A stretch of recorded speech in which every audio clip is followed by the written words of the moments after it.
Silakan Ustadz Usama. Oke, ya, ya. Bismillahirrahmanirrahim. Assalamualaikum warahmatullahi wabarakatuh. Yang kami hormati Mbak Lisa, Ketua Ghazali Berbicara kita semua ini. Alhamdulillah kita bisa melanjutkan ya webinar bulanan Ghazali Politik Indonesia, dan insyaallah hari ini kita akan membahas konsep kebahagiaan dari Hujatul Islam Imam Al-Ghazali. Sebelum itu, mari kita buka terlebih dahulu ya dengan basmalah dan Al-Fatihah. Bismillahirrahmanirrahim. Alhamdulillahirabbil Rahmanir-Rahim, Maliki Yaumiddin, Iyyaka na'budu wa iyyaka nasta'in, ihdinas siratal mustaqim, siratal ladzina an'amta 'alaihim ghairil maghdubi 'alaihim waladdallin. Amin. Alhamdulillah. Semoga Fatihah kita bisa memberikan keberkahan pada acara ini. Durasi yang kita tentukan sekitar 1,5 jam ya, dimulai dari sebenarnya jam 4 tadi, sudah agak mundur tapi nggak apa, tetap mengalir aja ya prinsipnya acara ini. Alhamdulillah Mas Siti juga sudah bersama kita. Kira-kira 30 sampai 45 menit mungkin, bisa sharing-sharing materinya. Kemudian setelah itu kita masuk ke sesi tanya jawab. Semoga 15 menit sampai 30 menitan bisa selesai, durasi acara antara 1 jam ke depan. Untuk tidak memperpanjang waktu dan tempat kami persilakan ke Mas Sidki. Silakan Mas.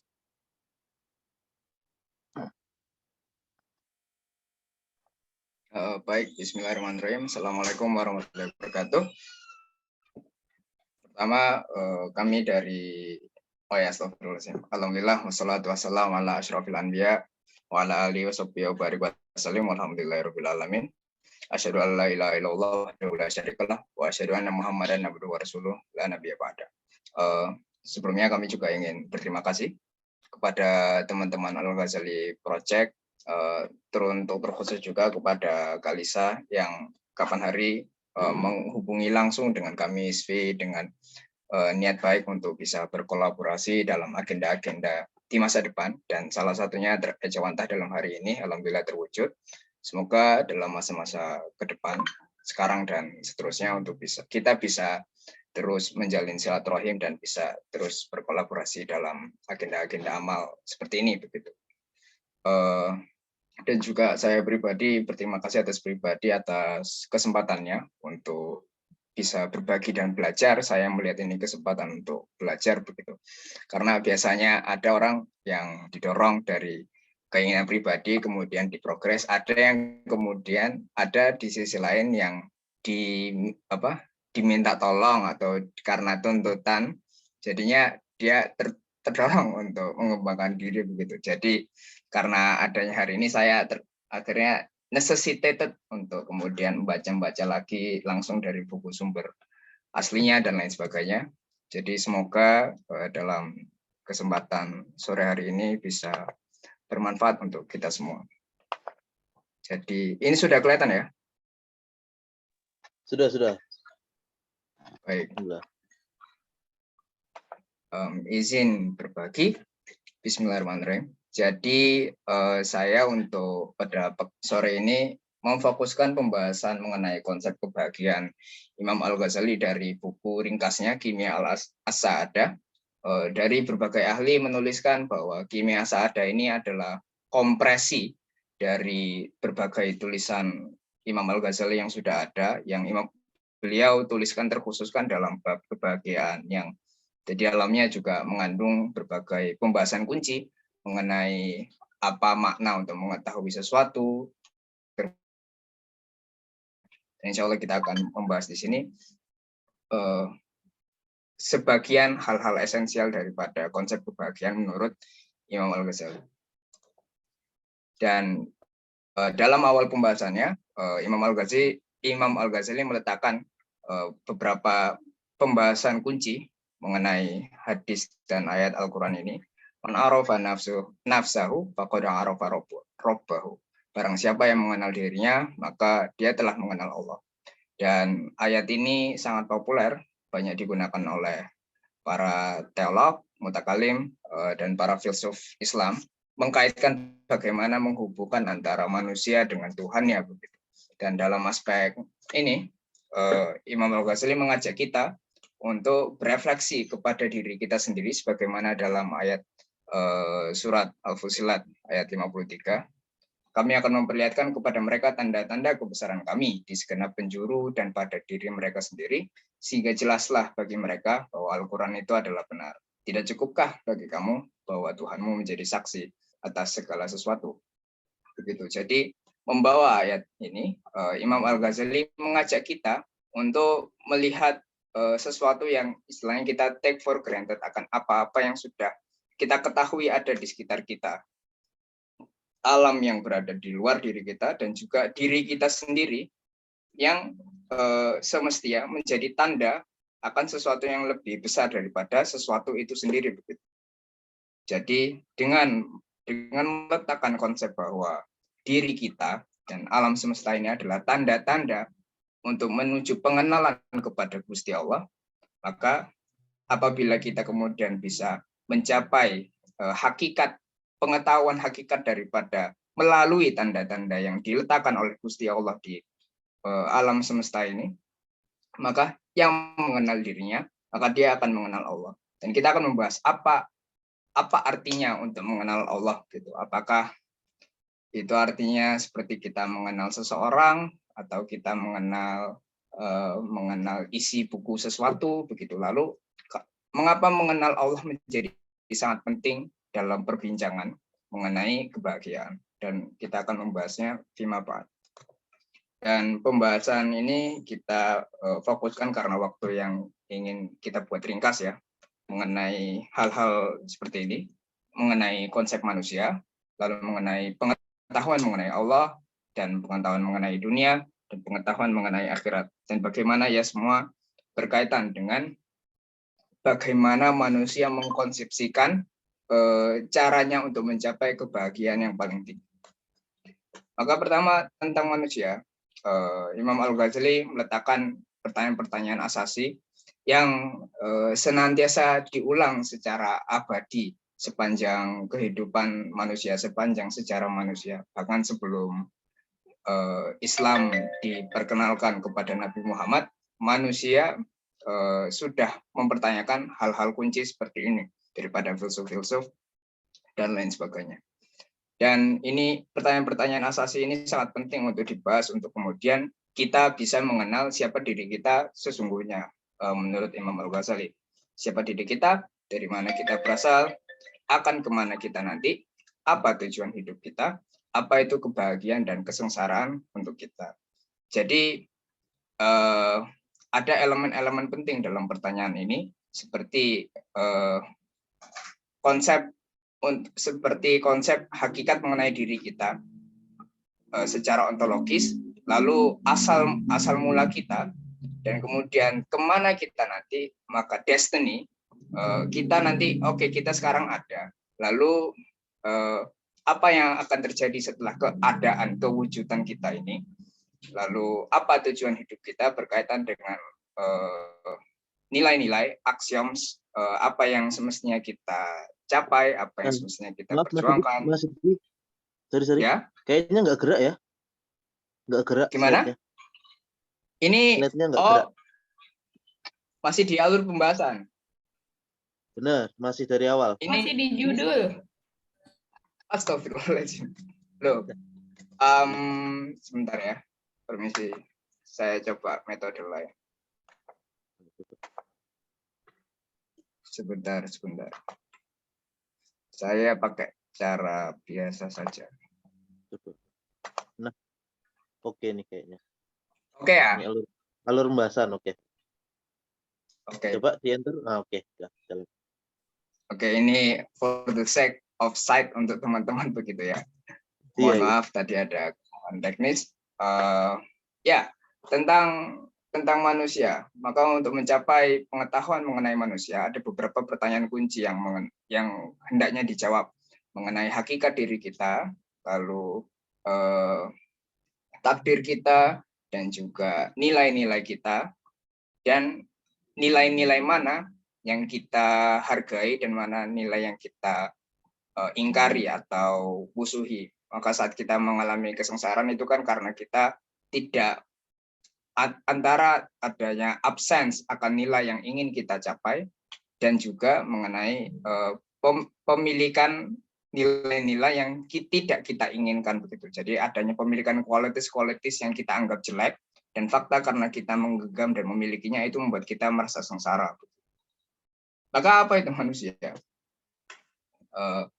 Sebagaimana pembahasan-pembahasan yang telah ada, Imam Al-Ghazali meletakkan secara asasi manusia adalah jiwa dan raga, bahwa jiwa adalah kalau istilahnya angelic elements daripada manusia yang ditiupkan kepada tubuh manusia yang terdiri daripada elemen-elemen keduniaan yang keduanya beroperasi dalam satu entitas manusia dalam upaya untuk mewujudkan cita-cita jiwa yang kemudian sedang menempati tubuh itu sendiri begitu.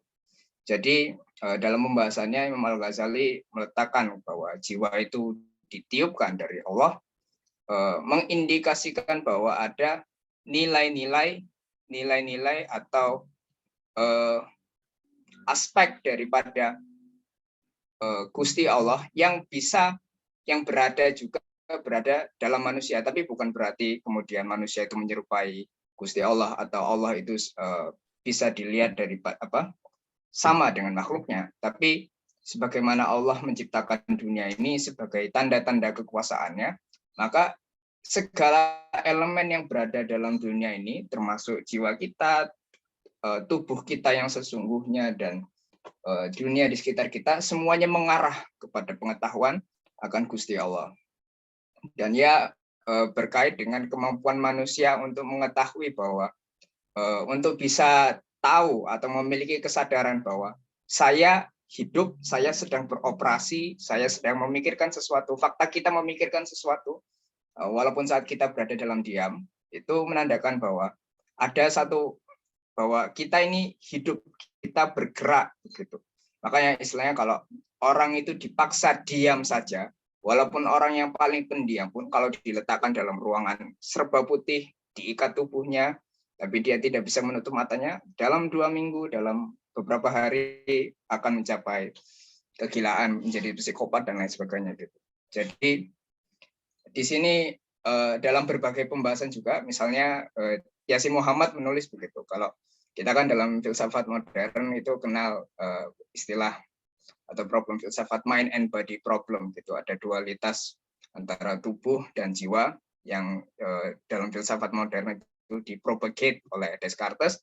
Tapi menurut Yasin Muhammad itu sebenarnya diambil konsepnya dari konsepnya Al-Ghazali ini.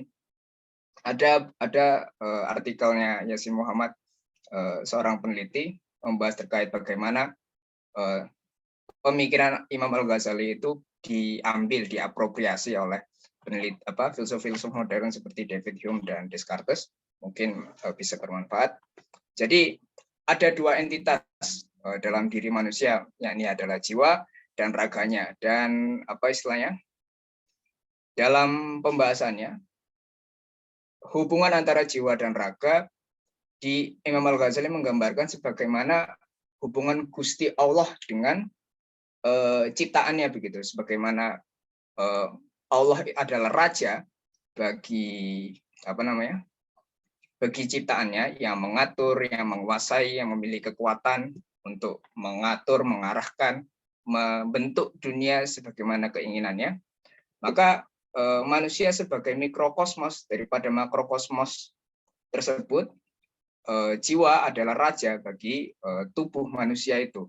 Maka jiwa ought to be semestinya secara normatif untuk bisa mengendalikan raganya, tidak terdominansi oleh tubuhnya hingga kemudian jiwa mampu mencapai tujuan yang ingin jiwa itu capai gitu. Hingga akhirnya jiwa itu tidak terkotori oleh aspek-aspek keduniaan yang terlampaui besar karena keinginan-keinginan bagian dari tubuh duniawinya gitu. Dan bagaimana kita bisa mencapai pengetahuan yang sangat spesifik dan sangat pengetahuan yang benar mengenai apa itu hakikat jiwa dan cara untuk bisa mengenalkan diri, mencapai pengenalan kepada Gusti Allah itu adalah melalui jalan beribadah begitu. Imam Ghazali juga menyebut bahwa spekulasi filosofis itu bisa memberikan gambaran-gambaran, memberikan cara untuk kita bisa menjelaskan tanda-tanda atau proposisi-proposisi yang bisa menjelaskan mengenai Tuhan. Tapi untuk mencapai pengetahuan yang hakiki, yang sifatnya tidak spekulatif, yakni melalui dengan beribadah, sebagaimana dalam surat Al-Isra ayat 85, dan mereka bertanya padamu tentang ruh, katakanlah ruh itu termasuk urusan Tuhanku, sedangkan kamu diberi pengetahuan hanya sedikit. Dan orang-orang yang berjihad untuk mencari keridhaan kami akan tunjukkan pada mereka jalan-jalan kami. Dan sungguh Allah beserta orang-orang yang berbuat baik. Surat Al-Ankabut ayat 69. Imam Al-Ghazali menggunakan ayat ini untuk menjelaskan bahwa manusia harus berjihad melalui jalan yang diberikan oleh Gusti Allah untuk kemudian bisa mencapai apa-apa yang dijihati oleh manusia itu dalam hal ini untuk mencapai kebenaran, untuk bisa mengenal Allah. Dan dalam pembahasan lain, Syed Muhammad Naqwi Palatas, seorang filsuf kontemporer yang sangat dipengaruhi oleh pikiran Al-Ghazali, juga menjelaskan bahwa konsep mengetahui atau konsep ilmu itu adalah pengenalan daripada jiwa terhadap sesuatu yang ingin dikenalinya begitu. Dan sifatnya itu dua arah dalam hal ini. Untuk mencapai pengetahuan mengenai Gusti Allah, manusia berusaha dengan berpikir, dengan belajar, dengan beribadah untuk menguasai tanda-tanda Allah, untuk kemudian membuka jalan kepada Gusti Allah. Dan Allah dari sisinya akan membukakan tabirnya untuk kemudian manusia itu bisa mendapatkan akses terhadap pengenalan mengenai Allah begitu. Jadi sifatnya dua arah. Jadi Allah mengizinkan dan juga manusia berusaha.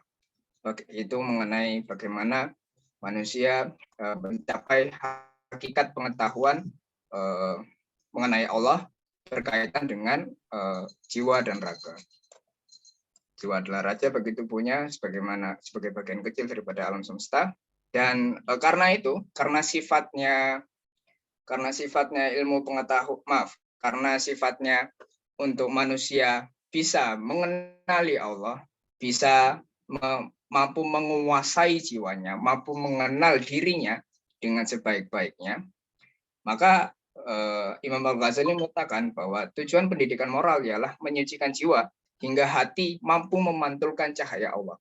Maksud dari memantulkan cahaya Allah ini ialah saat hati itu bersih, Allah akan memberikan pengetahuan, memberikan cahayanya kepada hati yang bersih itu, sehingga kemudian hati itu mampu memahami, mampu melihat dunia di sekitarnya dengan cahaya yang berbeda. Istilahnya kalau bagaimana how to put it? Istilahnya satu fakta yang sama itu orang itu bisa membaca dengan cara yang berbeda-beda. Seorang ateis dan seorang mukmin yang bersih hatinya saat dia membaca tanda-tanda alam akan memberikan kesimpulan yang berbeda-beda. Seorang ateis melihat fosil akan berkata, oh ini semakin mengindikasikan bahwa manusia itu memanglah dari evolusi secara ontologis begitu. Jadi nggak ada itu manusia dari surga atau apa segala macam. Tapi manusia mukmin, seorang mukmin yang mempelajari tentang fenomena alam dan lain sebagainya, karena dia sudah diberikan cahaya oleh Gusti Allah dalam memandang segala sesuatu, maka ia akan semakin dekat kepada realita dengan R besar, akan sesuatu itu sendiri yang merupakan tanda-tanda daripada Gusti Allah begitu. Jadi karena untuk mencapai pengetahuan hakikat daripada sesuatu itu sifatnya dua arah, ada yang diberikan oleh Gusti Allah dan ada yang diusahakan oleh manusia, maka menyucikan jiwa adalah disiplin yang diperlukan untuk seseorang bisa mencapai pengetahuan tertinggi. istilahnya kalau kita dalam menuntut ilmu, ibaratnya itu kita berusaha untuk menciptakan wadah yang baik, menciptakan cangkir yang baik, yang cukup luas dan juga bersih, hingga mampu menengadah air yang dituangkan kepadanya. Jadi walaupun misalnya kita sudah memiliki spekulasi filosofis yang paling hebat, memiliki sumber-sumber empirikal yang sangat canggih begitu, maka ia hanya membentuk cangkirnya saja, dan itu belum tentu apakah cangkirnya itu bersih atau tidak begitu. Tapi apabila Allah tidak mengizinkan, maka air itu tidak akan tertuang ke dalam cangkir itu. Dan pun apabila Allah menuangkan airnya, tapi tidak diberikan, manusia itu tidak menyiapkan wadah dengan sebaik-baiknya, maka ada yang akan tumpah, ada yang akan terkotori, hingga kemudian pandangannya dalam melihat realita, dalam memahami hakikat sesuatu juga akan terkotori, akan terganggu. Maka pendidikan moral dalam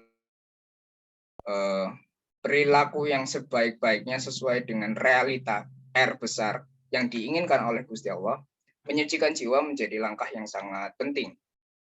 Dan kebahagiaan manusia dicapai saat dirinya yang sesungguhnya, yakni jiwanya, bukan tubuhnya, mampu mengendalikan raganya untuk mencapai pengetahuan kepada Allah. Jadi Al-Ghazali juga membahas bagaimana kita tahu kalau jiwa itu adalah hakikat sesungguhnya daripada manusia, bukan tubuhnya. Kenapa kita nggak bilang tubuh jasmani manusia itulah hakikat manusia? Ini jiwa ini cuma alat begitu. Nah, Al-Ghazali meletakkan bahwa dalam melihat hakikat sesuatu kita harus melihat pada sesuatu yang nilainya lebih tinggi. Nilai yang lebih tinggi dalam artian apabila sesuatu itu luput darinya, misalnya satu entitas yang memiliki elemen-elemen di dalamnya, apabila elemen yang hilang, yang diambil daripada satu entitas itu diambil, maka entitas itu sisanya akan menjadi jelek, menjadi buruk, menjadi terkotori, menjadi rusak, dan lain sebagainya. Nah, dalam hal ini kita bisa melihat kalau misalnya orang berbuat jahat, orang menjadi gila, gitu, atau hal-hal lain yang mengindikasikan kerusakan jiwa dan lain sebagainya, kita akan bisa melihat bahwa ini adalah manusia yang nilainya rendah, nilainya tidak berharga, menyebalkan, terus menjijikan, dan lain sebagainya. Tapi kalau misalnya kita melihat manusia dengan kekurangan raganya, jarinya hilang satu, atau kakinya, jarinya ada 6, begitu dan lain sebagainya. Selama jiwanya itu baik, ia tidak akan mempengaruhi penilaian kita terhadapnya sebagai manusia yang utuh. Demikian untuk mengenai konsep manusia dalam Al-Ghazali. Sebentar. Oke, kemudian tentang Allah. Ini ya, memulai pembahasannya, Imam Al-Ghazali mengajak kita untuk berpikir mengenai ayat 1 surat Al-Insan yang menyatakan bahwa manusia itu dulu itu tidak ada. Kita perlu menyadari, maka saat ini direfleksikan begitu. Kita sekarang ada. Sebelumnya kita tidak pernah memiliki pengalaman-pengalaman seperti ini begitu.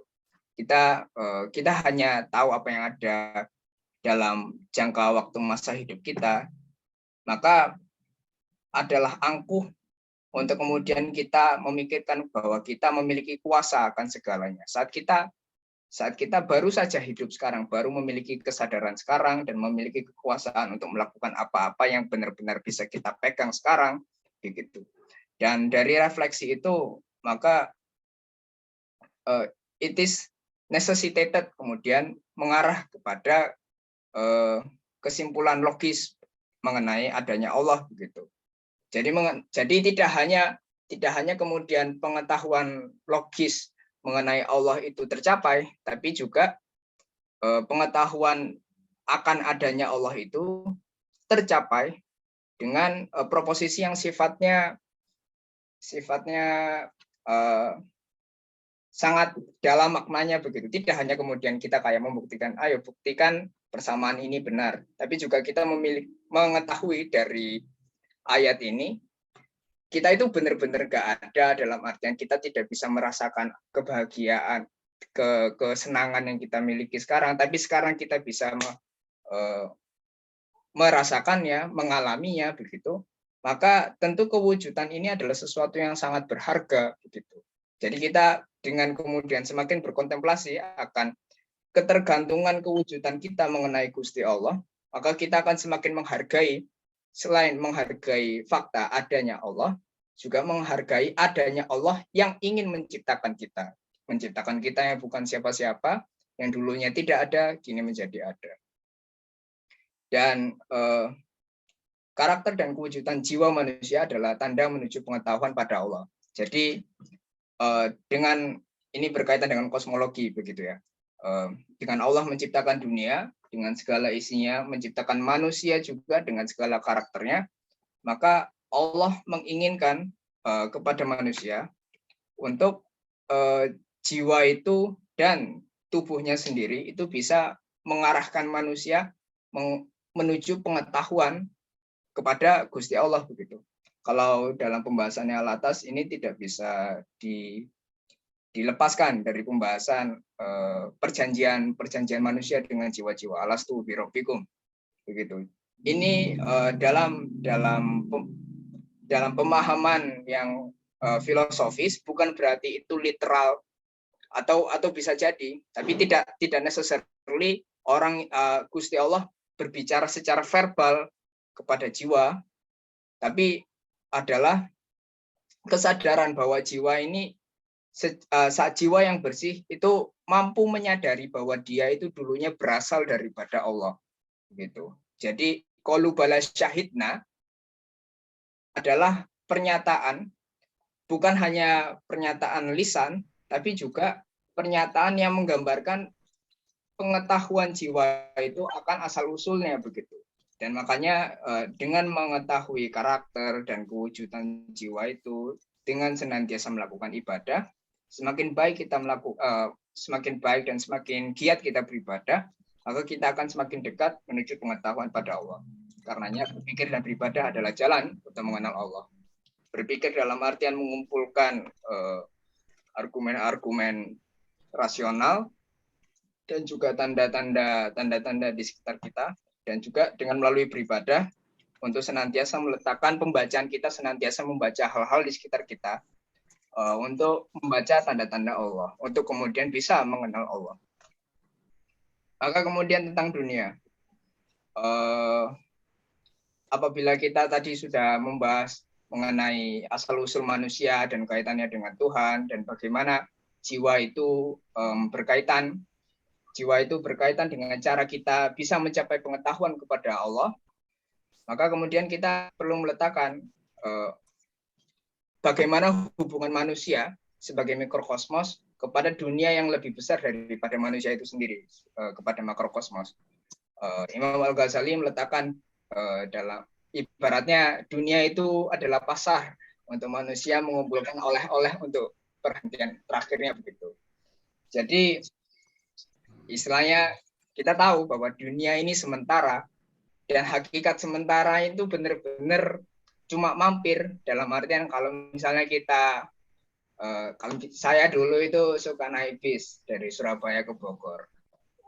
Kalau bis itu kan kadang berhenti di tengah begitu, di bypass, makan dulu, istirahat dulu. Jadi dunia ini cuma bypass itu begitu. Kita cuma makan siang, kita cuma sholat, kita cuma ngambil uang ATM, kemudian kita akan masuk bis lagi untuk pergi ke destinasi akhir begitu.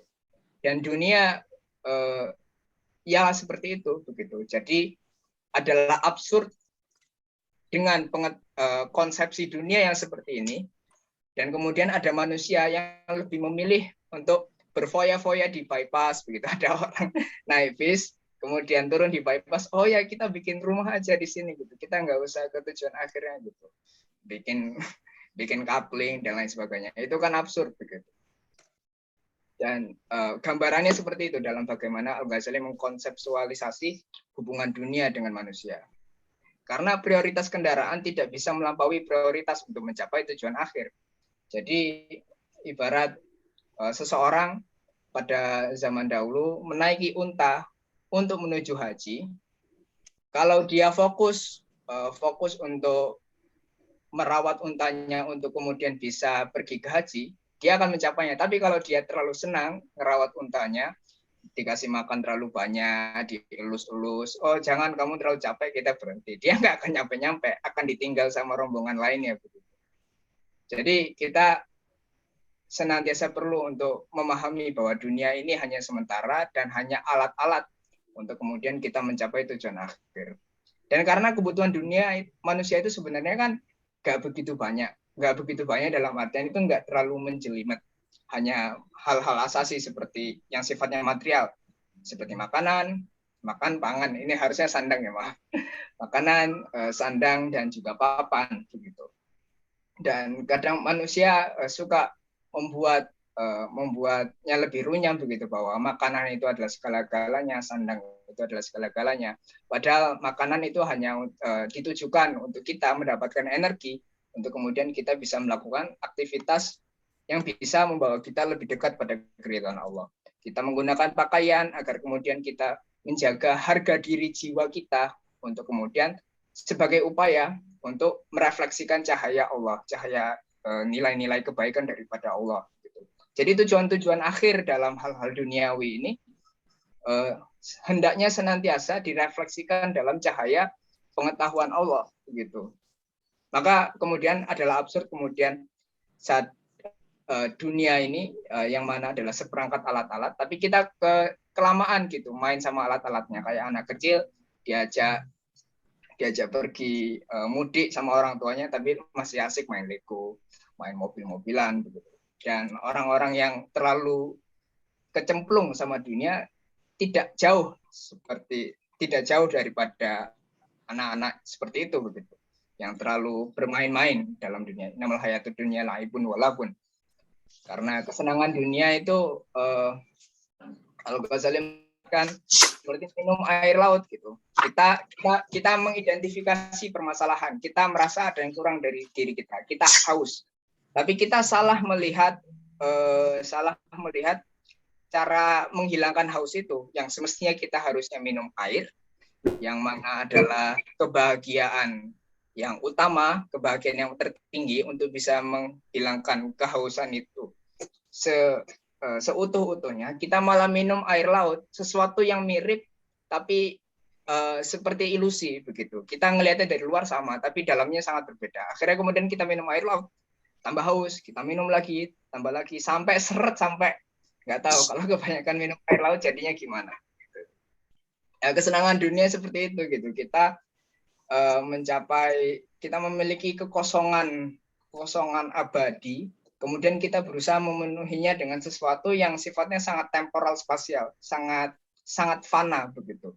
Sehingga ya hanya mencukupkan kita kepada kepuasan sementara yang akan hilang lagi gitu.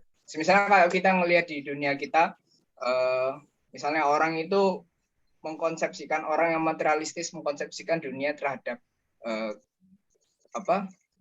pleasure keduniaan, misalnya punya iPhone bagus, makan makanan enak begitu. Dia dalam hidupnya dia akan beli iPhone paling baru, dia akan senang, tapi besoknya dia akan sedih lagi saat ada iPhone yang lebih baru begitu. Dan dia akan beli lagi, dan kemudian selama dunia ini berjalan, maka ukuran-ukuran materialistis itu tidak akan pernah bisa tenang kemudian mencukupkan manusia itu damai seutuhnya menerima dirinya. Manusia saat berusaha untuk mencari kesenangan duniawi akan senantiasa mengejar sesuatu yang tidak akan pernah habis, ya, sehingga kemudian berat seperti orang yang minum air laut. Dan ini menarik kan, di Al-Ghazali ini juga membahas di bagian lain itu mengenai konsep musik dan jiwa dan juga pernikahan, apakah itu membawa manusia lebih dekat atau lebih jauh gitu. Dan yang saya dapat adalah bahwa dunia beresonansi dengan apa yang ada di diri manusia. Jadi ibaratnya kita ada, kalau misalnya dengerin lagu yang kita suka, kita kan ada kesenangan atau ada merasa terwakilkan gitu. Oh, ini lagunya, liriknya, ini kulturku banget gitu. Kalau anak-anak sekarang dengar lagu pop, lagu gaul, itu oh ini gue banget gitu dan lain sebagainya. Dan produk-produk kebudayaan apa yang di sekitarnya itu merefleksikan apa yang ada di dalam diri manusia begitu. Jadi makanya Imam Al-Ghazali letakkan bahwa musik itu indifferent. Dia hanya merefleksikan atau membuka apa yang ada di dalam hati manusia begitu. Apabila manusia itu hatinya bersih, maka dia akan beresonansi dengan musik, dengan produk-produk kebudayaan yang merefleksikan kemurnian sesuatu itu, sesuatu yang baik, yang merefleksikan konsep keindahan tertinggi Allah. Tapi kalau misalnya manusia itu sangat terikat dengan sesuatu yang fana, yang sangat duniawi, maka dia akan lebih beresonansi dengan produk-produk kebudayaan dan musik, lagu, novel, yang isinya itu sangat duniawi. Sangat duniawi itu bukan berarti kita nggak boleh lihat drama atau apa segalanya begitu. Tapi kita kan melihat sekarang dengan perkembangan kultur pop yang sangat masif, sampai apa ya, judul-judul lagu di Spotify yang paling tinggi itu yang di chart-list itu nggak, judulnya aja udah obscene gitu, udah nggak pantas dan lain sebagainya. Tapi itu realita yang kita hadapi sekarang. Bagaimana ia merefleksikan apa yang berada di dalam hakikat diri manusia. Jadi kita melihat dunia juga seperti itu. Kita tertarik saat kita tertarik pada sesuatu. Misalnya manusia, saya ingin bahagia, saya ingin mencapai apa yang saya inginkan. Pertanyaannya adalah, apakah kita mengetahui apa yang kita inginkan begitu? Apakah kita sudah berefleksi sangat dalam untuk mengetahui apa yang ada di dalam diri kita, dan apakah keinginan kita itu benar-benar keinginan kita? Apakah itu adalah ilusi karena efek-efek ketubuhan kita yang membuat lezatnya daging babi itu melampaui lezatnya keimanan begitu, misalnya contohnya begitu. Nah, saat manusia terdistorsi, tidak mampu mengenali dirinya, maka ia akan berada dalam kebingungan itu begitu. Dan dunia dan semua yang ada di dalamnya adalah kutukan kecuali mengingat Allah, dan ialah yang menyembuhkannya. Jadi selama kita mengingat Allah di dalam dunia ini, maka saat kita menguasai dunia dalam artian memiliki worldly possessions, kita makan, kita beramal dengan hal-hal yang berada di dunia ini dalam rangka mengingat Allah, maka ia akan menyembuhkan apa yang terkutuk dalam dunia itu saat kita tidak menguasainya, saat kita tidak memilikinya atas nama untuk mengingat Allah. Tapi bukan berarti dunia itu terkutuk fizatihi begitu. Karena banyak sekali ayat-ayat yang mengindikasikan dunia ini memanglah tanda-tanda Allah. Gitu. Tapi apabila kita gagal untuk melihat dunia itu sebagai tanda Allah, maka ia hanya akan membuat kita semakin tersesat dalam berusaha untuk mencapai hakikat sebenarnya dari sesuatu yang sebenarnya merupakan tanda-tanda daripada Allah. Kemudian tentang akhirat, apabila kita tadi sudah ke bypassnya, maka kita perlu mengetahui Bogornya itu kayak gimana begitu. Terminal barang nang siang ya. Barang nang siangnya itu seperti apa begitu. Apa yang akan terjadi saat kita mencapai di sana. Maka Imam Al-Ghazali meletakkan kematian adalah pembebas bagi orang-orang yang mukmin. Jadi orang yang di dalam dunianya itu sudah mendisiplinkan diri dengan beribadah kepada Allah, untuk mengenal Allah secara tulus melalui jalan-jalan yang telah disyariatkannya, dan telah contented dalam kehidupannya, bahagia dalam artian dia tidak punya beban, legowo, santai, dan lain sebagainya, kematian itu justru akan menjadi pembebas baginya. Dia akan kemudian menyambut kematian sebagai kunci daripada keluar penjara begitu, karena dalam hadis lain dibahas bahwa dunia ini adalah penjara bagi orang yang mukmin. Karena barang siapa buta hatinya di dunia ini, maka di akhirat dia akan buta dan tersesat jauh dari jalan yang benar. Dalam surat Al-Isra ayat 72. Jadi barang siapa buta yang dalam hatinya itu tidak bisa merefleksikan pancaran cahaya Allah, kemudian tidak bisa melihat tanda-tanda Allah di balik dunia, di balik alam, di balik dirinya sendiri, saat kalau bahasa kerennya itu saat world view-nya itu sudah terkontaminasi, dia tidak bisa mencapai tujuan yang paling tinggi, maka dia akan tersesat baik di dunia dan juga di akhirat nanti. gitu. Maka dirinya di dunia ini akan senantiasa dipenuhi oleh ketidakpuasan, oleh kekecewaan dan lain sebagainya, hingga kematian yang semestinya menjadi pembebas bagi orang mukmin. Makanya orang yang sangat duniawi itu kan sangat takut akan kematian begitu, karena dia tahu kebahagiaan yang dia anggap sebagai hakiki, yakni kebahagiaan dunia itu akan hilang kalau dia mati begitu. Tapi sebagai mukmin yang mengetahui bahwa hayatud dunia laibun walahun begitu, maka dia akan senang. Akhirnya saya capek gitu main-main dan lain sebagainya. Alhamdulillah saya akan terbebaskan. Dan ini juga menjadi argumen bahwa adanya keterpisahan antara mind and body, jiwa dan tubuh. Karena jiwa itu tidak mati dan sirna, melainkan dia akan mengalami kebahagiaan atau kesengsaraan. Ini bukan terjemahan literalnya dari ayatnya, tapi ini yang saya sarikan. Karena di surat Ali Imran 169 dibahas, apakah saat orang-orang yang syahid di medan perang itu mati? Tidak, sesungguhnya dia hidup begitu. Maka itu adalah argumen yang digunakan Al-Ghazali bahwa jiwa ini tidak mati setelah kita mati, melainkan kemudian dia akan jiwa yang mukmin akan kembali kepada Tuhannya, merasakan kebahagiaan dan lain sebagainya. Dan jiwa yang terkotori, jiwa yang tidak mencapai disiplin moral untuk berusaha takarub kepada Allah akan mencapai kesengsaraan, kekecewaan, kehampaan dan lain sebagainya. Dan istilahnya ini menarik sekali. Al-Ghazali membahas bahwa spiritual hell, bahasa saya pakai terjemahan bahasa Inggris, neraka adalah pemisahan paksa antara jiwa dengan dunia yang terlalu dicintainya. Jadi it explains so much begitu, dengan manusia yang melihat bahwa dunia ini adalah segala-galanya. Misalnya kalau ibarat saya pindah kamar itu, saya banyak barang gitu, dan saya senang banget, maksudnya pengen banget barang-barang ini saya bawa gitu. Tapi kalau saya sudah disuruh pindah kamar sama yang punya asrama, susah, membawanya jadi repot begitu. Jadi harus berangsur, susah payah begitu. Akhirnya harus berpisah secara paksa begitu.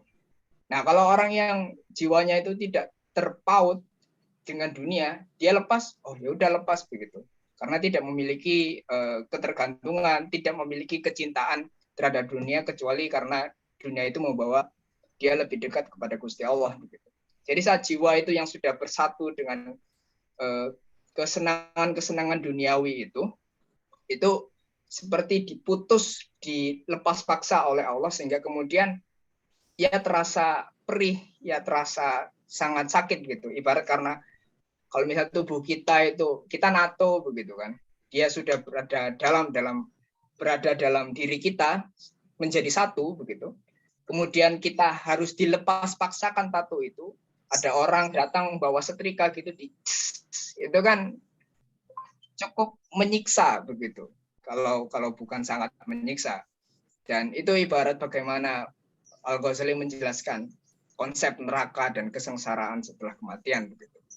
Karena akan ada yang merugi karena terlalu banyak berhutang, terlalu banyak menzolimi orang, dan ada yang karena terlalu mengkaratkan hatinya, mengotori hatinya dengan keinginan-keinginan duniawi, yang akibat hatinya kotor itu dia tidak bisa mencapai pengetahuan yang sesungguhnya mengenai realita, tidak bisa mengetahui kebahagiaan yang sesungguhnya, tidak bisa mengenali segala yang ada di luarnya, tidak bisa mengenali dirinya sendiri bahkan. Dan orang yang berada dalam kondisi seperti itu, yang hatinya terkotori karena tidak bisa melihat apa yang sebenarnya terjadi, apa yang sebenarnya Allah hendaki, maka dia akan sangat merugi gitu.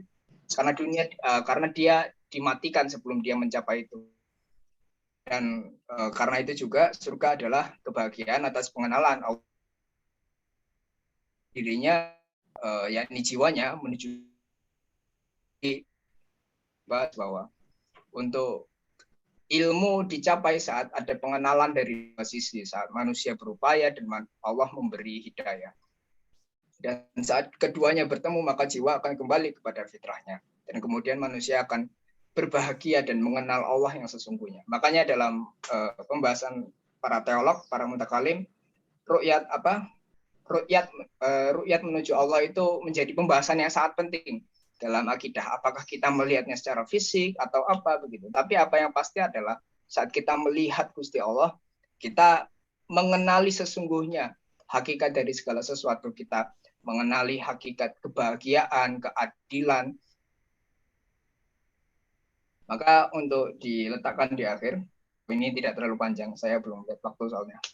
Kebahagiaan sesungguhnya tercapai apabila seseorang mampu membebaskan dirinya dari belenggu duniawi hingga mampu mengenal Allah dengan hati yang bersih. Maka apabila ada yang baik itu dari Allah, apabila ada yang kurang itu dari saya. Assalamualaikum warahmatullahi wabarakatuh. Waalaikumsalam warahmatullahi wabarakatuh. Syukran katsir Mas Sidki. Dasar sekali ya kita diajak bedah kimia sadanya Al-Ghazali beneran ini. Kecuali bab terakhir ya nggak kebaca tadi musik dan sebagainya. Ya, Mohon izin biar dari ringkas. saya. Benar gawat. Oke. Dari teman saya itu nggak kelihatan nih di HP. Tersisa berapa menit ya?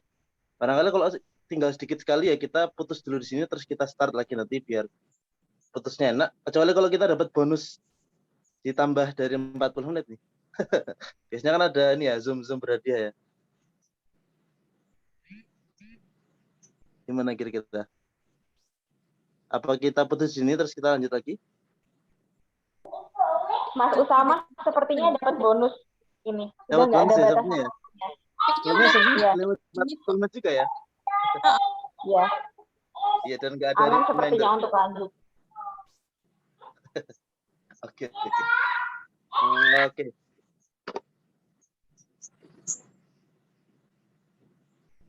Menarik kali ya tadi pembahasannya tentang kebahagiaan. Soalnya kalau kita coba refleksi hari-hari terakhir ini, beberapa bulan terakhir atau mungkin beberapa tahun terakhir, itu kan isu kebahagiaan ini kan cukup happening ya. Maksudnya isu mental health dan sebagainya, orang mencari pelarian dari kegelisahan atau kejemuan dalam kehidupan sehari-hari yang makin mekanis ya kan, kita seperti asing dalam pekerjaan kita gitu.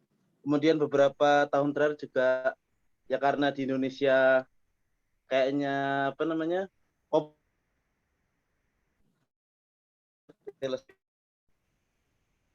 TOEIC kita jadi kayak harus banget kita baca sekarang, mencoba untuk menggeser fokusnya bukan di orang lain, jangan berekspektasi tapi ke diri kita sendiri. Nah, apakah begitu? Ini kalau kita baca Kimia Seadanya Imam Al-Ghazali yang tadi sekilas disampaikan oleh Mas Sidki. Wih, sama ngomong juga.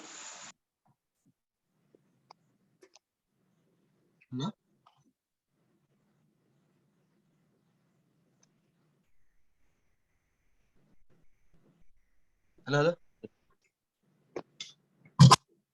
Masih masuk ya? Aduh. Ini dari tadi saya tuh tutup video karena kadang-kadang internetnya down gitu.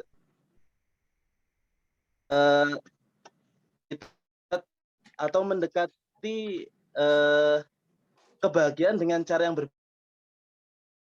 fokusnya bukan mempermasalahkan mau dari orang luar mau dari kita, tapi bukan di situ.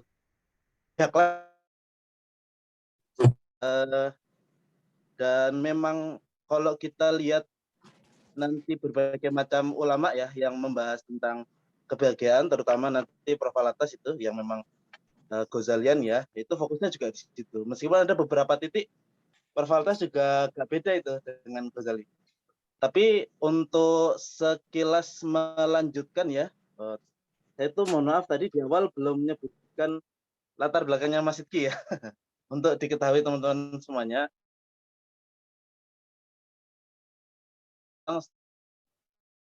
Pendidikan agama ya di IUM.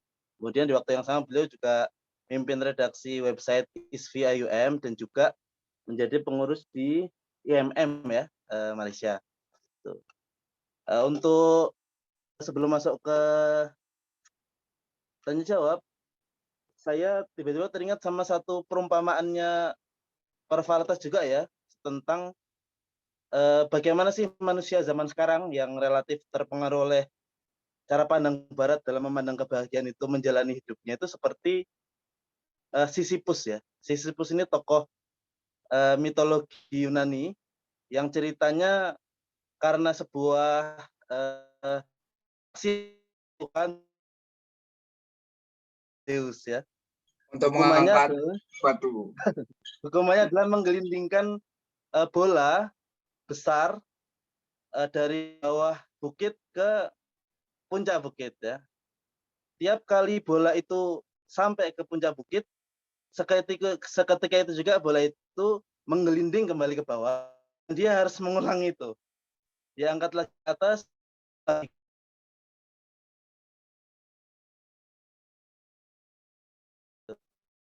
Benar, kebahagiaan kita nggak ada ujungnya kan gitu ya.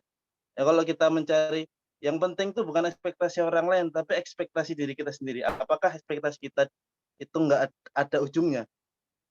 Jangan-jangan nggak ada ujungnya juga. Makanya terminologi yang kita dapatkan itu kan dari ulama-ulama kita kan, kebahagiaan yang paling tinggi itu tadi yang disebut sama Mas Sidki ya, ru'yatullah ya, melihat Allah. Di mana itu? Di hari akhir gitu. Dan kenapa kok dengan ru'yatullah jadi bahagia? Karena di situ ada keyakinan terhadap hakikat. Waduh, serem sekali ya bahasanya ya, filsafat sekali nih. Tapi semoga bisa mengantarkan kita menuju ke tanya jawab. Monggo, menarik sekali ini pembahasannya. Satu atau dua orang dulu ya. Silakan siapapun. Masa sama Yunita mau tanya. Boleh, silakan Mbak Yunita. Ya, baik. Assalamualaikum warahmatullahi wabarakatuh. Waalaikumsalam. Waalaikumsalam. Ya, baik. Mas Sidki, alhamdulillah jazakallah khair untuk pembahasannya ya, insya Allah. Terus terang kalau untuk saya pribadi nih, karena udah banyak keseringan bacanya tuh sekarang adalah buku-buku tentang teknis atau praktisi gitu. Jadi pembahasan-pembahasan mengenai ini tuh filsafat tuh menurut saya adalah hal yang sangat berat ya. Dan ternyata Masya Allah Mas Sidki itu bisa menyajikannya dengan cara yang lebih sederhana gitu loh. Jadi kan pasti udah banyak buku nih yang udah Mas Sidki baca kan pastinya kan. Makanya bisa disimplifikasi gitu. Banyak orang yang nggak bisa simplifikasi karena kan belum mengerti konsepnya itu seperti apa. Nah berarti kan Mas Sidki ini sudah teraplikasikan dalam kehidupan sehari-hari. Nah saya pribadi nih Mas suka banget, sayang boleh nggak mama nanya dulu. Nah, suka banget kan ngumpulin buku nih dari 2012 gitulah ya, Ustaz. Nah, saya lihat lagi nih buku-buku yang saya beli itu banyak banget yang nggak dari buku-buku Islam yang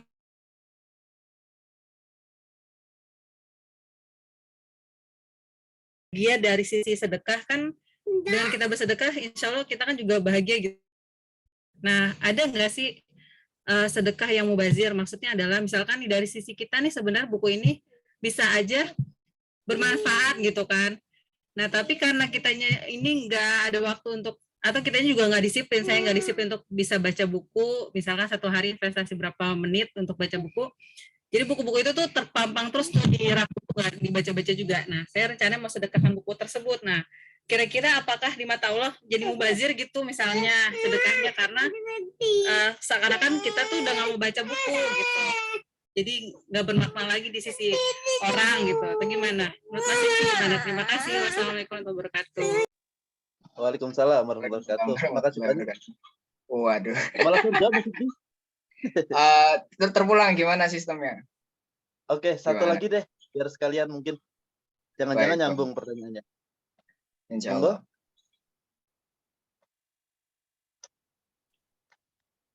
Ada?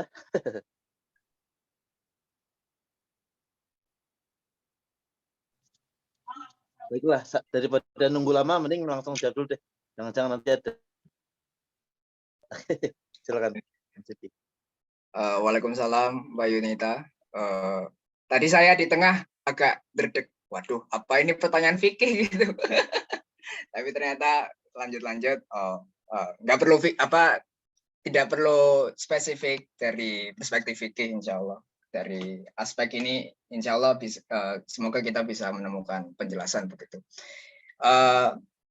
yang saya baru kenal, alhamdulillah, saya bersyukur sama Gusti Allah bisa diberi kesempatan belajar ke sini begitu. Dulu selama ini saya nganggapnya itu tasawuf itu cuma zikir, cuma baca surat-surat terpilih, terus sholat sunat, tarawih dan lain sebagainya begitu. Tapi terutama saat baca karya-karya para teolog, terutama yang dari School of Thought-nya seperti Al-Ghazali dan juga Al-Atas, itu tasawuf itu tidak hanya necessarily sebagai praktek-praktek ibadah yang seperti yang mana kita tahu gitu, seperti zikir dan lain sebagainya, tapi ya berkaitan dengan pengetahuan kita mengenai hakikat sesuatu dan bagaimana pengetahuan kita mengenai hakikat sesuatu itu bisa berkaitan dengan tindakan apa yang moral berkaitan dengan ontologi sesuatu itu begitu. Dan ini menjadi bahasan juga dalam filsafat, tapi bahasanya kan biasanya term ontologi dan lain sebagainya, eksistensi. Dan kita punya tradisi filosofis itu juga dalam Islam, ya. Ini konsep tasawuf gitu. Ibnu Sina Al-Atas juga menginkorporasi konsep mahiyat dan mawujudnya Ibnu Sina terhadap pemahaman, memperkaya pendalaman mengenai pemahaman tasawuf Al-Ghazali, dan berkaitan dengan itu kan dilema moral, berarti kan apakah ini moral kemudian memberikan buku yang saya dulu baca, saya inginnya untuk baca, tapi kemudian yaudahlah saya berikan begitu. Maka begitu ya Mbak Yunita ya. Halo? Betul, Mas Sidki. Iya, betul. Oke. Berarti kita perlu menderivasi dulu pertama gitu. Saat kita, misalnya pertanyaan itu kan semua kayaknya orang-orang yang suka membaca atau suka dengan buku itu memiliki itu terjadi dalam kehidupannya. Saya juga, ini masih banyak yang belum kebaca begitu. Jadi saat kita itu beli buku dan lain sebagainya, pertanyaannya apakah kita itu berusaha, kita mencintai perlakuan itu sebagai cinta kita bahwa ia akan memberi jalan untuk kita menuntut ilmu, kemudian mencapai pengetahuan yang lebih tinggi, lebih komprehensif mengenai Allah, atau kita mencintai membeli buku karena sesuatu itu sendiri begitu, karena perbuatan itu, oh kita punya buku kita banyak, saya banyak buku, saya suka buku. Nah itu saat kita membedah secara hakikat sesuatu itu, maka akan terlihat berbeda begitu, bahwa kadangkali ya itu kita senangnya beli buku ya karena belinya buku. Kalau misalnya kita benar-benar mencintai beli buku itu karena kita mencintai sesuatu di belakangnya, yakni ilmu Allah yang tersembunyi yang belum kita baca, ya kita pasti akan lebih terdorong untuk itu daripada hanya kemudian memilikinya, kemudian bertenteng-tenteng begitu. Nah, kemudian kalau misalnya memberikannya ke yang lain, kemudian pertanyaannya apakah itu menyalahi hakikat kebaikan itu gitu untuk mencapai sesuatu yang lebih baik.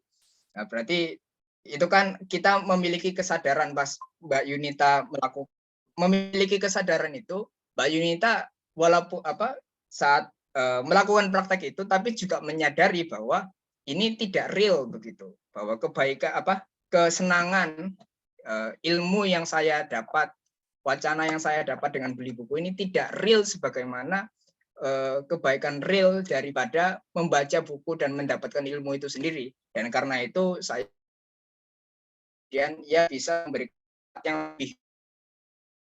Jadi selama kemudian tujuan memberikan buku itu kepada orang lain untuk tujuan buku itu sebagai jalur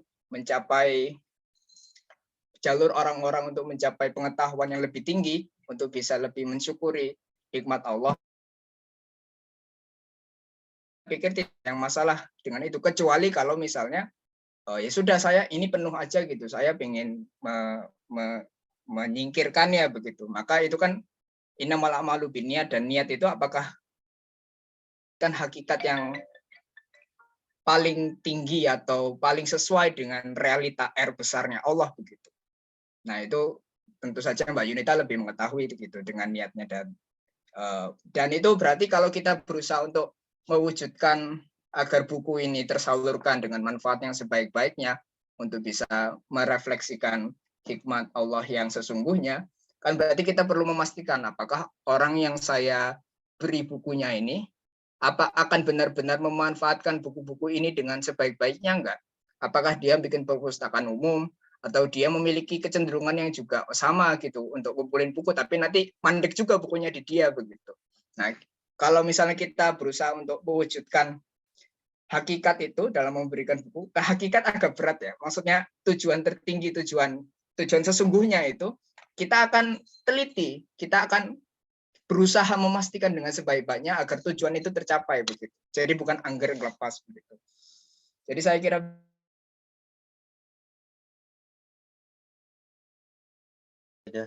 elaborasinya dalam sekali sampai ke dilema moral ya. Emang kita ini sebagai umat Islam memang perlu sadar itu. Tapi sebelum itu, ada lagi yang mau bertanya? Mbak Yunita udah kejawab belum? Atau udah kejawab belum ya Mbak Yunita? Assalamualaikum. Alhamdulillah udah bagus banget sampai saya terpukau untuk bisa mengamalkan insya Allah. Makasih banyak ya Mas Ki. Terima kasih kembali. Memoderator. Mbak Lisa ya, mau bersuara juga nih kayaknya. Joan. Aku lagi di jalan jadi nggak bisa buka. Mau tanya sih singkat aja, kalau pandangannya Mas Sidki tentang istilah burnout, yang masa kini kan banyak tuh istilah burnout gitu. Gimana menurut Mas Sidki pandangan itu? Pertanyaannya itu aja. Oke, makasih Mbak Joan. Silakan Mas Sidki. Terima kasih. Tapi sebelumnya gini, saya kan nggak gaul-gaul banget ya. Barangkali ada dari teman-teman yang pertama boleh membantu mengistilahkan dulu burnout yang dimaksud orang-orang itu gimana. Biar saya kemudian nggak angger nerjemahin sendiri gitu. Langsung Mbak Joan aja berarti yang dimaksudkan Mbak. Kalau dari saya, halo, kedengeran nggak ya? Kedengeran, silakan. Iya Mbak. Ya.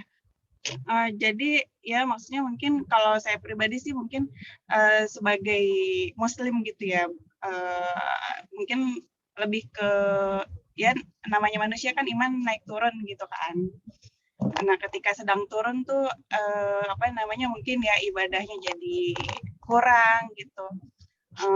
Atau kalau dari sisi lain menjalani hidup tuh kayak seakan-akan lagi manjat tebing gitu ya, tapi berat banget gitu, tapi harus berusaha gitu, sedikit demi sedikit untuk bisa mencapai ke atas gitu. Tapi ya gimana sih rasanya manjat tebing gitu lah, maksud saya begitu, burnout itu.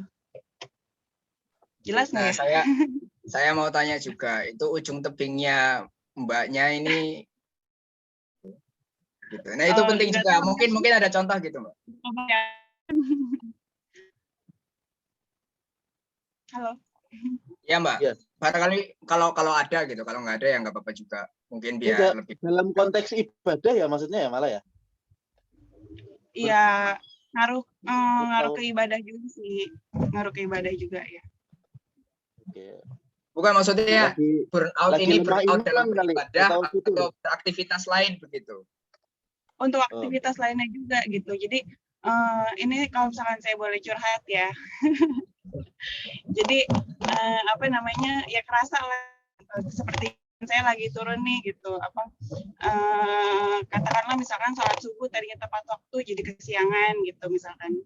Terus imbasnya gitu juga saya merasa dalam kehidupan sehari-hari kayak menjalani hari-hari itu terasa berat gitu, Mas. Oke. Ya gitu sih. Ini juga siap.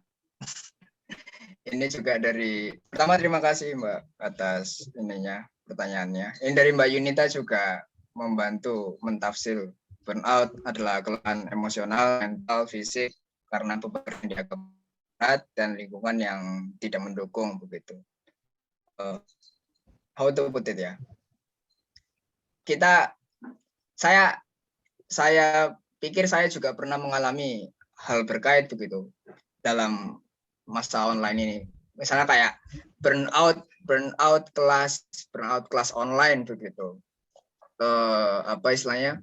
Kita duduk, kita kan kalau belajar di rumah, work from home, kita kan nggak perlu kayak pergi ke kelas atau pergi ke kantor warawiri capek menghabiskan tenaga fisikal begitu. Kita kan di rumah saja gitu, lihat laptop dan lain sebagainya. Jadi tapi secara dengan penjelasan itu sendiri semestinya kan kesehatan fisikal kita dalam arti tenaga kita untuk berupaya dan berlaku segala macam itu kan tidak terkuras sebagaimana biasanya. Tapi somehow masih ada sesuatu yang membebani begitu, membuat dia untuk striving itu masih tetap berat begitu. Kalau dilihat misalnya dalam perspektif mind and body problem begitu kan, bahwa upaya untuk mencapai pengetahuan yang paling perang mengenai jiwa itu kan berkaitan dengan pendisiplinan diri melalui ibadah, menjauhi maksiat, amal ma'ruf nahi mungkar dan lain sebagainya. Jadi kecapaian kita, kelelahan kita itu adalah bagian daripada ta'arud itu antara tubuh yang ingin menguasai diri kita, tidak hanya tubuh secara fisikal, tapi pandangan-pandangan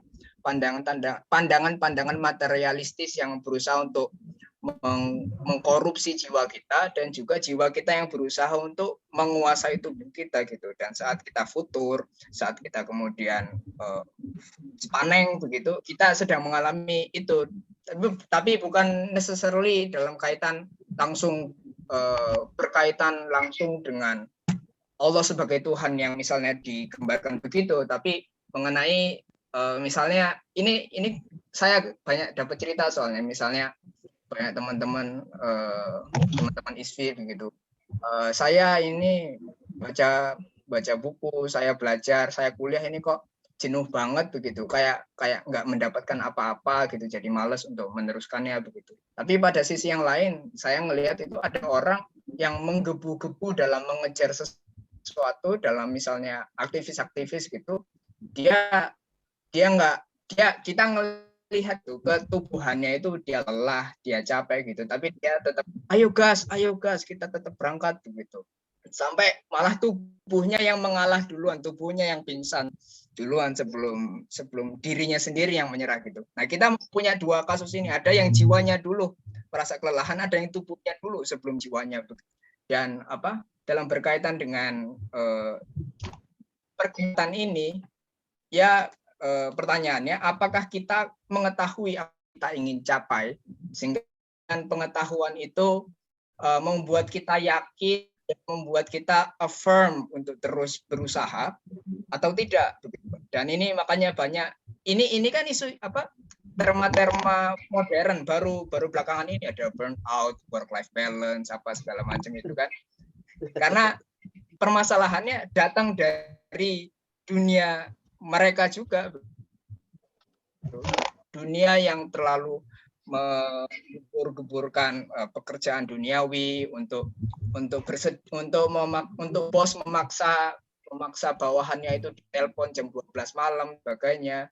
Itu karena seseorang yang melakukan pekerjaan tidak mampu benar-benar mengkaitkan pekerjaannya dengan tujuan tertinggi yang jiwa itu ingin capai. Karena kemudian dia tidak contented dengan apa yang ingin dia capai, antara karena tujuan itu sendiri itu tidak abadi dan spekulatif, atau karena kebingungan dengan apa yang ingin dicapai sendiri, akhirnya bingung, dan pada waktu yang sama tubuh itu tetap bergerak dalam melakukan aktivitas hingga akhirnya capai begitu, terbakar dan lain sebagainya.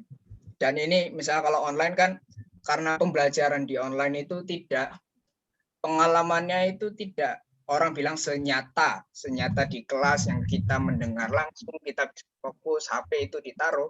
Tapi kalau di sini kita bosan, kemudian internetnya jelek, kita main HP, akhirnya kayak nggak dapat apa yang ingin kita capai begitu.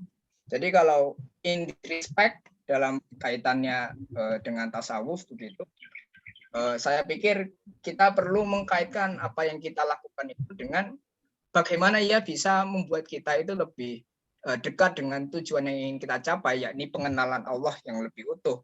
Gitu. Makanya kan kita tahu gitu, dalam segala amal kebaikan kalau diniati ibadah maka ia berpahala, karena amal-amal baik yang diniati itu kan berarti infused dengan cara pandang seseorang yang melakukan perbuatan itu untuk mencapai tujuan besar yang dia tahu begitu. Jadi dia melakukan itu dengan tujuan besar yang dia tahu tujuan itu akan membawa kepada kebahagiaan, kepada sesuatu yang lebih nyata dari apa yang dialami sekarang, hingga dia akan lebih memilih untuk istilahnya kalau akhirnya dengan dua kasus tadi, mungkin dia kalau orang itu bisa terobsesi dengan cita-citanya yang sedemikian besar itu, dia akan pingsan tubuhnya dulu sebelum jiwanya menyerah gitu. Dan semoga saya juga bisa memiliki perasaan seperti itu dalam melakukan aktivitas saya. Dan saya pikir begitu. Jadi selama bagaimana kita meletakkan tujuan dan kemudian manifestasi tujuan itu dalam diri kita, tidak hanya mengimani, tidak hanya mengimani percaya, tapi juga mengucapkan takrir bilisan dan kemudian dilakukan dengan amal, hingga kemudian tujuan itu menjadi nyata sesungguhnya, mewujudkan dan menuju apa yang Allah tunjukkan melalui tanda-tandanya di dunia yang kita lakukan, yang kemudian membawa kita lebih dekat kepada Allah. Kalau itu make sense, kalau enggak terlalu ribet, maaf. Kira-kira begitu. Ya, jadi tujuan ya yang harus dikuatkan. Iya Mbak, begitu. Dan tujuannya perlu dikaitkan langsung dengan bagaimana ini kemudian membuat kita lebih bertakwa, kemudian lebih tenang, lebih contented begitu. Oke. Itu menarik ya, Masya Allah. Tentu ya Mbak, tentu saya pikir banyak sekali sisi-sisi jawaban yang perlu diperkaya begitu. Jadi semoga ini tidak mentaarut pandangan-pandangan lain untuk selain memperkaya. Oke. Izin mungkin terakhir bagi ada, kalau masih ada, kalau enggak ada mungkin bisa kita cukupkan. Kayaknya di Indonesia ada jam berapa nih ya? Masih ada waktu ya buat maghrib ya, tapi Indonesia Timur yang ada mungkin udah maghrib ya. Ada lagi, satu lagi? Enggak? Kalau enggak ya saya tutup berarti. Baiklah. Cukup kali ya Mas ya? Atau ada closing statement? Monggo. Kalau apa yang saya pribadi ambil begitu dari bagaimana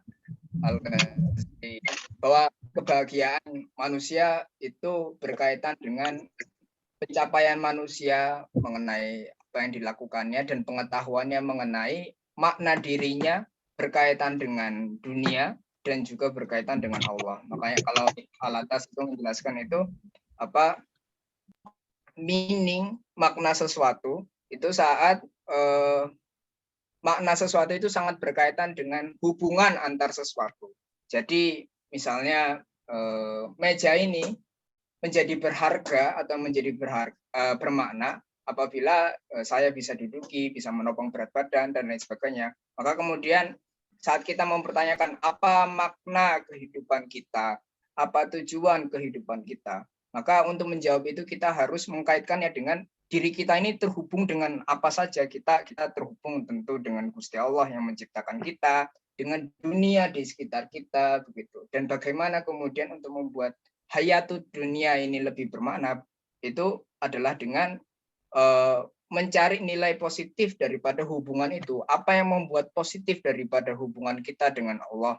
Apa yang membuat positif dari hubungan kita dengan alam, dengan manusia lain dan lain sebagainya. Dan selama kita memiliki jawaban tertinggi atas pemaknaan itu, yakni tidaklah manusia diciptakan selain manusia dan jin diciptakan kecuali untuk beribadah, dan kemudian kita bisa menerjemahkan peribadatan kita kepada Gusti Allah dalam kaitan kita kepada diri kita, orang yang kita cintai, dunia, maka semoga dengan itu kita bisa mencapai kebahagiaan yang sesungguhnya. Oke, makasih Mas Sidki dahsyat. Eh, saya mengakhiri barangkali dengan beberapa catatan juga. Tadi ada pertanyaan atau permasalahan seputar dilema moral ya. Jadi kita sebagai muslim itu memang manusia yang dalam hidupnya selalu berada dalam dilema moral, tapi tidak akut ya. Dilema moral dalam makna yang sangat sederhana, yaitu kita mempertanyakan apa yang kita lakukan itu benar atau salah sih. Dan kebenaran atau kesalahan itu kita sandarkan kepada landasan yang memang sudah paten gitu.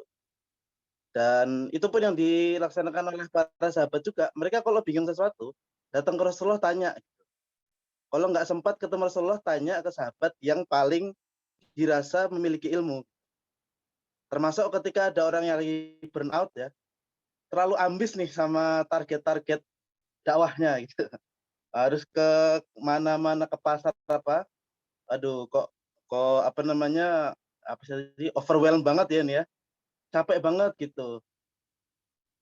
Biasanya apa yang mereka lakukan, di antara mereka saling ngobrol gini, hayya bina nu'min sa'ah, ayo kita beriman sejenak. Nah, beriman itu maknanya apa? Beriman itu maknanya bukan sekedar sholat, zikir, bukan sekedar gitu, tapi juga duduk bareng yuk di pelataran masjid, terus kita ngobrol, kita sharing-sharing, apa sih yang lagi kita lakukan, evaluasi bener nggak yang kita lakuin. Tentu sambil niatnya, apa namanya, tadi, mengevaluasi dilema moral kita ini tepat nggak gitu. Karena zaman sekarang orang tuh ngilangin otoritas ya, bodo amat sama ulama-ulama, salah semua, mending aku baca sendiri. Nah itu juga problem. Jadi ada tempat-tempat di mana kita bisa bertanya, ustadz kita masih banyak bisa kita tanyai, dan nanti kita bisa dibawa buat yakin bahwa apa yang kita lakukan itu inline sama tujuan kita yang paling gede, paling hakikat gitu ya. Itu mungkin yang bisa kita Paling saya resapi. tambah Oke, dikit buat monggo. teman-teman. Ini berkaitan dengan pembacaan saya terkait kimia saadat. Saya merasa buku ini sangat membantu Oh ya, punya masalah tasawuf dan juga. tragedi. Ya, tadi kan Mas Usama bahas mengenai permasalahan Sisyphus itu. Nah, saya itu membantu saya dapatnya dari Mas Alam ini nulisnya begitu. Jadi buat teman-teman dalam kalau masih gimana ini tasawuf ini gimana hubungannya dengan hakikat dan segala macam, melihat kebudayaan, melihat alam kita begitu. Saya pikir buku ini akan sangat membantu bagaimana hakikat sesuatu yang dicapai melalui ibadah dan tasawuf sebagai disiplin ilmu membantu kita untuk mendistingsi mana yang ilusi, mana kebahagiaan yang abadi, apa yang semestinya dicapai oleh manusia. Iya. Mas Alam penulis buku itu dulu di INSIS Jakarta ya. Sekarang kalau tidak salah aktivitasnya di Bentala, Jogja. Ada beberapa kajiannya juga, barangkali di luar kajian ini bisa ikut juga kita. Kemudian semoga forum-forum begini itu menjadi sarana kita untuk meneladani para sahabat tadi ya. Hayya bina nu'min sa'ah. Itu aja mungkin yang bisa kita selenggarakan lah di kesempatan kali ini. Semoga benar-benar bermanfaat buat kita semua. Saya secara pribadi punya banyak salah dalam mengantarkan acara ini. Semoga teman-teman maafkan semua, dan kita tutup ya dengan baca hamdalah dan doa kafaratul majelis. Alhamdulillahirabbil alamin. Subhanakallahumma bihamdika asyhadu an la ilaha illa anta astaghfiruka wa atubu ilaik. Billahi taufiq wal hidayah. Wassalamualaikum warahmatullahi wabarakatuh. Waalaikumsalam warahmatullahi wabarakatuh.